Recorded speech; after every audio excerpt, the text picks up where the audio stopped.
मुझे पुलिस की जॉब से निकाल दिया गया था और नई नौकरी की तलाश में मैं चल कंपनी पहुंच गया था। वहाँ पे जॉब के लिए मुझे हाई प्राइस में गाड़ी बेचने का चैलेंज मिलता है, तो मैं किसी तरह एक पुरानी जिम्नी को रिस्टोर करता हूँ और उसे पूरे 70 लाख रुपए में बेच के मैं वहाँ का ऑक्शन मैनेजर बन गया था।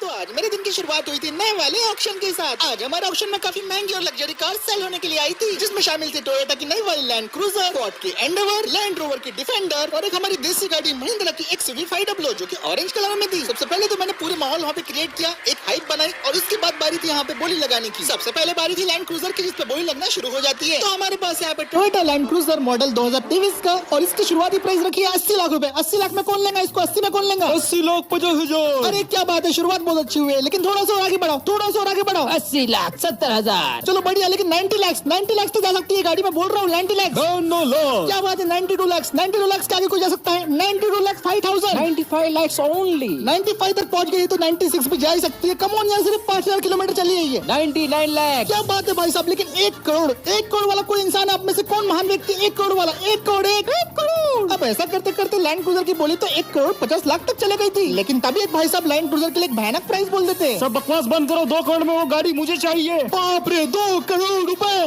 2 crore 1, 2 crore 2, 2 crore 3, sold. Land cruiser बिकने के बाद डिफेंडर की बारी थी। डिफेंडर की शुरुआत तो 1 करोड़ से की थी मैंने, लेकिन पता नहीं क्यों 2 बिजनेसमैन उसके लिए पागल कुत्ते के जैसे लड़ रहे थे। ओए 1 करोड़ 10 लाख। 1 करोड़ 20 लाख। 1 करोड़ 30 लाख। ओए 1 करोड़ 40 लाख।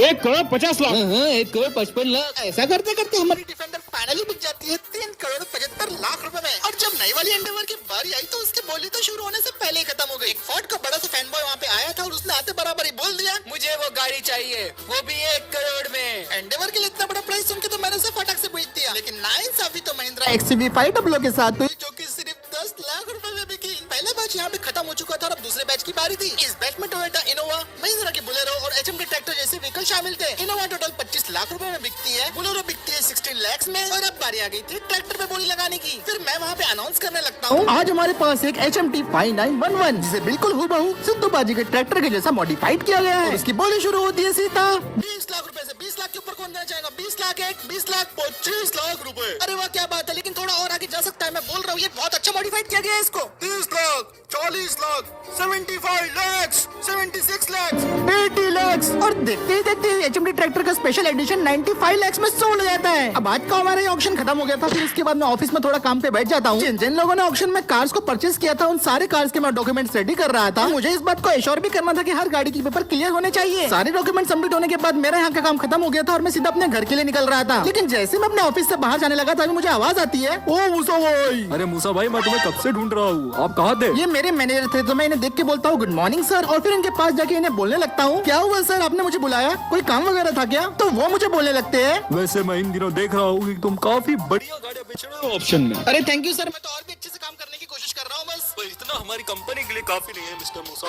ये सुन के मैं बोला कि सर मैं आपका मतलब नहीं समझा। वो केक, वो पावर, वो टीआरपी नहीं मिल रही है हमें जो मिलनी चाहिए। ये सुन के मैं उनसे पूछता हूँ कि सर आप चाहते क्या है, तो वो मुझे बोलने लगते हैं, मैं चाहता हूँ तुम ऑप्शन में कुछ ऐसा ले आओ जिसे देख के पूरी की पूरी पब्लिक पागल हो जाए। आपका मतलब क्या है सर? मेरा मतलब कुछ नया लेके आओ, कुछ यूनिक लेके आओ यार। चलो एक काम करता हूँ, मैं तुम्हें एक आइडिया देता हूँ। ये स्कॉर्पियो देख रहे हो, ये मुझे अपने खाला के लड़के ने गिफ्ट की थी। अच्छा, इसके साथ कुछ ऐसी तिगड़मबाजी करो कि कम से कम 2 करोड़ रुपए तो निकल के आए। उनकी ये बात सुन के मैं उन्हें बोलता हूँ, पर सर स्कॉर्पियो को कितना भी मॉडिफाई कर लो, ये 2 करोड़ रुपए में कैसे बिकेंगी? वो तुम्हारी प्रॉब्लम है, मेरी नहीं। और तुम्हें काम पे किस लिए रखा है? पर सर ये काफी मुश्किल काम है। कर सकते हो तो बोलो, वरना नौकरी छोड़ दो। समझ में आया क्या? पर सर मैं ये कैसे? मुझे भरोसा यार, तुम कर ही लोगे। अपने कल्पना के दायरे को बढ़ाओ, कल्पना को सोच बनाओ और सोच के साथ पागल हो जाओ। उनकी ये बात सुन के मैं बोलता हूँ कि सर ठीक है, मैं अपनी तरफ से पूरी कोशिश करूंगा। चलो फिर अब मैं चलता हूँ, अगले हफ्ते ऑप्शन है, मुझे निराश बिल्कुल मत करना। यहाँ पर भी जिमनी जैसा कोई यूनिक होना चाहिए। मैं उन्हें बोलता हूँ ठीक है सर, मैं समझ गया। उसके बाद सर मुझे अपने स्कॉर्पियो की चाबी देके वहाँ से चले जाते हैं और फिर मैं स्कॉर्पियो में बैठ जाता हूँ और उसे स्टार्ट करके मैं सीधा निकल पड़ता हूँ अपनी वर्कशॉप की तरफ। अब रास्ते में जाते जाते बस मैं ये सोच रहा था कि स्कॉर्पियो के साथ ऐसा क्या किया जाए कि ये स्कॉर्पियो 2 करोड़ रुपए में बिक जाए। ऐसा सोचते सोचते फाइनली मैं अपने दोस्त के वर्कशॉप में आ जाता हूँ। फिर इसके बाद मैंने स्कॉर्पियो को गैरेज में पार्क कर दिया था और अब बारी थी इसके ऊपर आइडियाज लगाने की। पहले तो मैंने स्कॉर्पियो को काफी देर तक देखा और फिर दिमाग में ख्याल आया कि क्यों ना इसका ऑफ रोड वर्जन बना लूं, लेकिन फिर सोचा वो तो बहुत कॉमन हो गया है। फिर मेरे दिमाग में ख्याल आया क्यों ना मैं इसे इलेक्ट्रिक बना दूं, महिंद्रा स्कॉर्पियो ईवी। लेकिन वो काम तो मैंने एक्सयूवी के साथ कर चुका था, तो मैंने सोचा कि यार और कुछ अलग करना चाहिए। फिर मैंने सोचा कि क्यों ना मैं इसे एक रेस कार बना दूं। लेकिन स्कॉर्पियो रेस कार तो अच्छी लगने नहीं वाली। काफी देर तक मैं स्कॉर्पियो के मॉडिफिकेशन के बारे में सोचता रहा, लेकिन मेरे दिमाग में एक अच्छा आइडिया नहीं आ रहा था। मैंने सोचा कि चलो थोड़ा इंटरनेट से ज्ञान ले लिया जाए। मैंने अपना लैपटॉप खोला और सीधा गूगल और इंस्टाग्राम पे चेक करने लगा स्कॉर्पियो के मॉडिफिकेशन। तो 90% मॉडिफिकेशन स्कॉर्पियो के इंटरनेट पे छपरी वाले थे। वही 24 इंच के अलॉय व्हील और ब्लैक शीशे, और जो बढ़िया मॉडिफिकेशंस थे वो भी मुझे ऐसा लगा रहा है कि 2 करोड़ में बिक सकते हैं करके।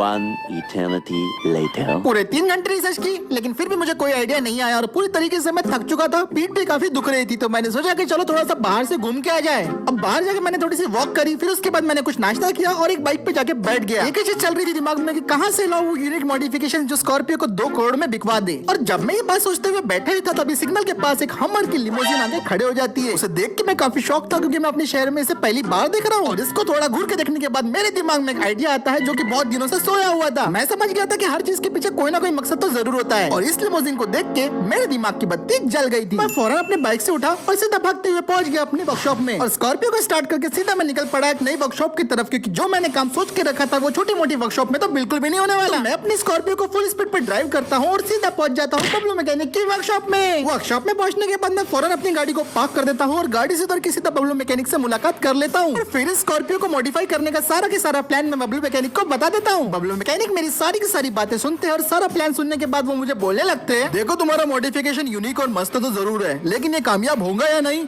हम इसकी गारंटी नहीं ले सकते। वैसे मैं और मेरे बॉयज तो पूरी कोशिश करेंगे इसके मॉडिफिकेशन को टॉप लेवल करने की। तो मैं बबलू भाई को बोलने लगता हूँ कि आप ही मेरी आखिरी उम्मीद तो